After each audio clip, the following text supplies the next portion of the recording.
Hello. So guess what? I got paid yesterday, so that means that my budget is now $40 instead of negative $18. So I have this really nice ring light that I got from Target. And I'm going to share with you my hyperfixation, ADHD hyperfixation that has been bothering me for the whole past year, okay? I was a former, I still like their music, but Matty Healy's done a lot of bad stuff. I was a really, really big 1975 fan, and if you don't believe me, I'll insert a picture of me from high school.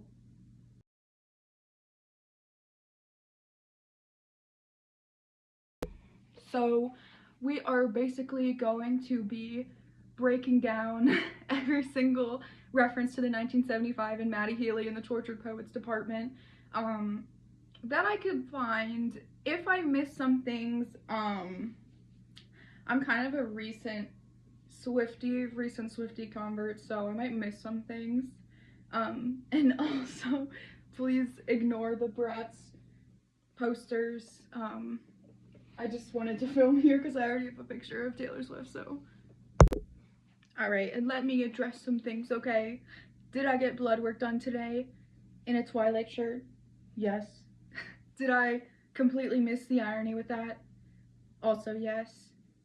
Okay, so the black and white aesthetic of the album is a reference to the 1975. Here we have Matty Healy, and how often their music videos and albums were done in black and white. For example, including their most recent album being Funny in a Foreign Language, one of the 1975's most famous songs, Chocolate, which I put up there with the strings, one of the 1975's most well-known songs, Chocolate, from their debut self-titled album, I have right here, is in black and white, and I'm sorry, I don't have red string, so I have white string. And one of the lines from the Tortured Poets department was, "You smoked, then ate 7 bars of chocolate." This is a reference to the hit 1975 song from their album 1975, Chocolate, where Matty Healy talks about his love of marijuana. So the line from Tortured Poets department, "You're not Dylan Thomas, I'm not Patti Smith," is a possible reference to the song Dylan Thomas by the band Better Oblivion Community Center, formed by Phoebe Bridgers and Connor Oberst. Here, Phoebe is close friends with Matty because they collaborated on the song Jesus Christ, God Bless America, 2004. God Bless America, 2004. On the album, Notes on a Conditional Form. Dylan Thomas is a reference to the poet, but also the song. Dylan Thomas. The song talks about a fraudulent intellectual. The song makes references to President Donald Trump. The quote, "The king is only playing a game of 4-dimensional chess." And this is from the song Dylan Thomas from Better Oblivion Community Center. But it could also be critiquing a pseudo-intellectual personality like Matty Healy. Quote, "You fall asleep like a tattooed golden retriever." That one's pretty obvious. Matty Healy has a lot of tattoos. But, quote, "You told Lucy that you'd kill yourself if I ever leave," is a reference to Lucy Dacus, a member of the band BOYGENIUS. BOYGENIUS, the collaboration project of, believe it or not, Phoebe Bridgers, Julian Baker, and Lucy Dacus.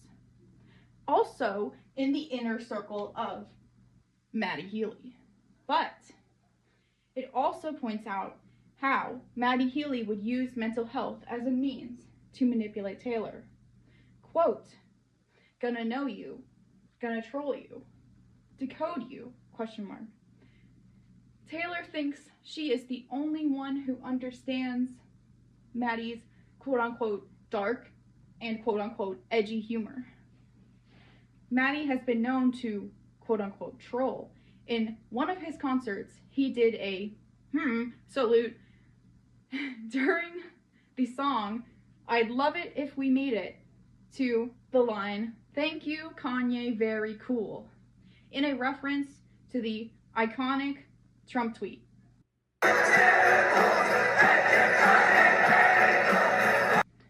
Was it supposed to be a jab at Trump or Kanye? I guess so, but it's hard to take him seriously going after Kanye West with all the allegations of racism against him. Basically, if you don't know, Matty Healy has admitted on a podcast that he watches adult videos that portray Black women in a extremely derogatory and inhumane manner for fun. Alright, so let's move on to the smallest man who ever lived. Quote, "Gazing at me starry-eyed in your Jehovah's Witness suit." Matty often will wear suits in his music videos and in his concerts as part of his tortured artist persona. This is also a reference to how Matty would attend the Eras tour for Taylor and look at her singing her lyrics almost mesmerized.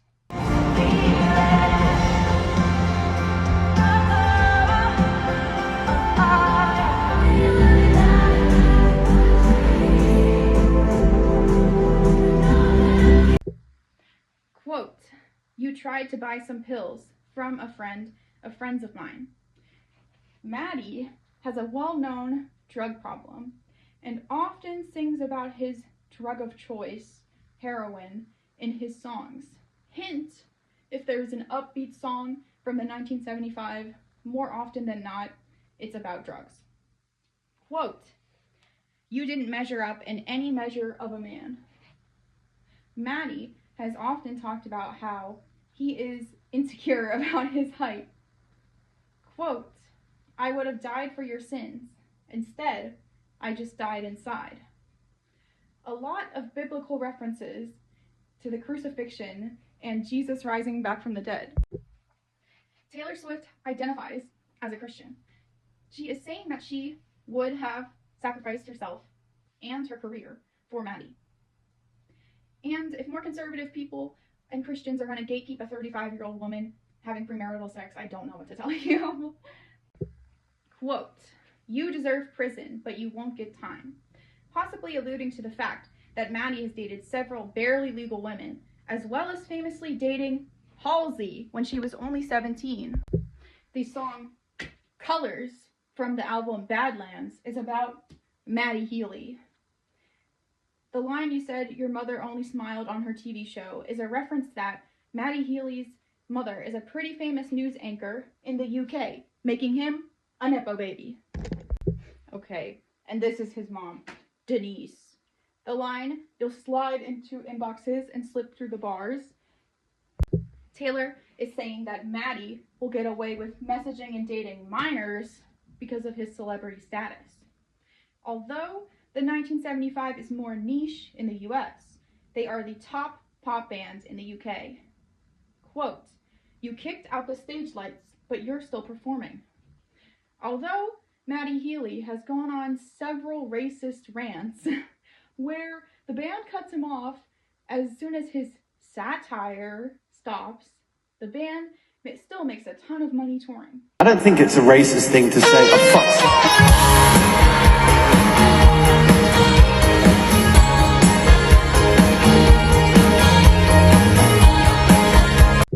Okay, so the song "I Can Fix Him," no really, I can't. Quote, "The smoke cloud bellows out his mouth like a freight train through a small town." End quote. Matty Healy famously smokes a lot, and many of the 1975 songs will allude to his cigarette addiction. From the song "A Change of Heart," quote, "You were coming across as clever until you lit the wrong end of your cigarette, end quote. Quote, the jokes at the bar were revolting and far too loud. Matty has a, edgy sense of humor. Taylor was famously criticized for dating Matty while he made comments about rapper Ice Spice on a podcast, calling her a chubby Chinese lady, which is crazy coming from a man who self-admitted he weighs 140 pounds in the song Roadkill. Quote, 140 when I last got weighed, and I'm gonna lose more by Saturday, end quote. But I think being skinny is part of the heroin, quote-unquote, aesthetic, which, why is he bringing back heroin chic? Which, if you are too young to know, is when models from the 90s would do heroin to stay as thin as they possibly could. So yeah, let's not bring that back. Also, it is possible that the Taylor Swift collab with Ice Spice on Karma from the album Midnights was a PR response to Matty Healy's comment. Okay, the black dog. Quote, when someone plays the starting line and you jump up, but she's too young to know this song. Matty has been outspoken about how much he detests that his fans are usually women between the ages of 15 and 20, because he wants to be taken, quote-unquote, seriously as a band. However, this is extremely ironic to me because arguably the best pop band of all time, the Beatles, was loved mostly by young women, and it wasn't until much later that it became known as middle-aged dad/yacht rock fans. Quote, the starting line is an American pop rock group from the early 2000s. The 1975 is very inspired by 90s British and American pop punk alt music, but Taylor is bringing up the irony of Matty going after women much younger than him, who won't remember the 90s. It invokes the famous Matthew McConaughey line, quote, they keep getting younger, but I stay the same, quote, unquote. FBI, open up! It also invokes Taylor's earlier songs like Mean and I See You Years From Now in a bar, talking over a football game with that same big loud opinion, but nobody's listening. Taylor is visualizing that Healy will be a washed-out star in the future, still going after young girls. While Taylor acknowledges that she knows her fame will not last forever in the song Clara Bow, it is in a way that is much more self-reflective, because Healy yearns for the attention. Another controversy involving Healy and minors is he would often kiss fans at his show, and a lot of them were underage. He was also under fire recently after videos of him kissing fans at concerts were going viral on social media, except this time he was checking their IDs.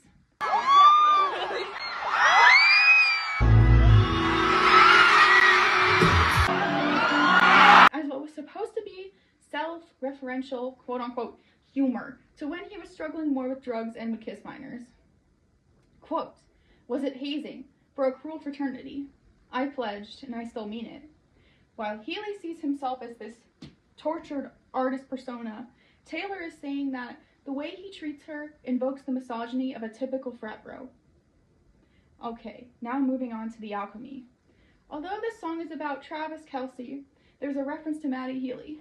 Quote, he jokes that this time it's heroin, but with an E. Taylor talks about Travis making fun of Healy and saying that he would choose to support Taylor instead of leaving her like Matty. Matty would ultimately choose drugs over her. It also references how in Midnights, Taylor refers to herself as the quote-unquote anti-hero. She might see herself as a self-saboteur, but Kelce sees her as the main character in his life. Okay, moving on to Down Bad. In this song, Swift evokes the comparison of an alien abduction to her short-lived relationship with Healy. Another possible reference to Phoebe Bridgers, as Phoebe Bridgers invokes alien abduction imagery in her song Chinese Satellite off her second album, Punisher. Quote, I want to believe that if I go outside, I'll see a tractor beam coming to take me back to where I'm from. I want to go home. End quote. Compared to Taylor's song Down Bad, quote, staring at the sky, come back and pick me up. End quote. From Chinese Satellite, quote, I want to believe. Instead, I look at the sky and feel nothing. End quote. While Phoebe's song is about her struggles with how people accept religion so easily, Swift's Down Bad echoes similar themes by struggling with the concept of having this crazy experience and relationship and it just being over so fast. Quote, they'll say I'm nuts if I talk about the existence of you. Okay, moving on to Guilty as Sin. Quote, drowning in the Blue Nile, he sent me downtown lights. I hadn't heard it in a while, end quote. The Downtown Lights is a song from the Scottish band The Blue Nile, off their album Hats, which Healy said in a tweet is his favorite song of all time. I'm incredibly honored to be involved in this intimate documentary of my favorite band, The Blue Nile. The song, Love It If We Made It, from A Brief Inquiry into Online Relationships, samples the song, which happens to be the same song that Healy got into the controversy for doing the Elon Musk salute to the line, thank you Kanye, very cool, at his concerts. Finally, we end with the first song, Fortnight. Quote, I was a functioning alcoholic till nobody noticed my new aesthetic, end quote. Firstly, I love this line for several reasons, because it can be talking about so many things at once. I think the biggest thing Taylor is saying is calling out Healy for using drugs as a quote-unquote aesthetic. Even when I was a big 1975 fan, it did always bother me how his songs mostly glorified how much he loved heroin and do not mention any downsides to being dependent on drugs. This is also a reference to last year's Grammys, as there was a controversy of her being very inebriated at the 2024 Grammys, and a lot of people were upset about how she treated Lucy Dacus by drunkenly putting the Grammy on her head.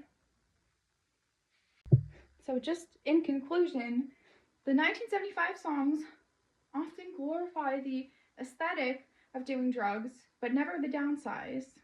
Here are some examples. Quote, and you're a walking overdose in a great coat. Quote, Mr. Serotonin Man, lend me a gram. Quote, she said, I've been romanticizing heroin. End quote. While his songs often reference drug use, it's more in a, and I hate to say it because it's British, cheeky, off-the-cuff way, instead of addressing that drug use has serious consequences and can destroy a lot of people's lives.